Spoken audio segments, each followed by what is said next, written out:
හිතනවා මේ වෙනකොට ආසල්ලේ දරුණු ඉන්සිඩන්ට් ලක් වෙලා සියදිවි හානි කරගත්ත අම්සිකා දැරිය සම්බන්ධයෙන් අද දවසේ මරණ පරීක්ෂණය තමයි අද සිදු වුණේ මහේස්ත්‍රාත්වරයා ඉදිරියේ.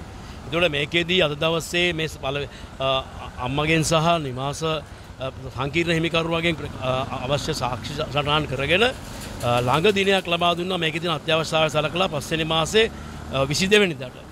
අතරම දැන් මේ සිද්ධිය සම්බන්ධයෙන් ගත්තොත් පැහැදිලිවම අද දවසේ මේ දැරියගේ මම පැහැදිලිවම ප්‍රකාශ කරපු කාරණාව තමයි මෙම සිද්ධිය සම්බන්ධයෙන් පොලිසියට පැමිණිල්ල ඉදිරිපත් කළේ අධිකරණ වෛද්‍යවරයා කියන කාරණාව.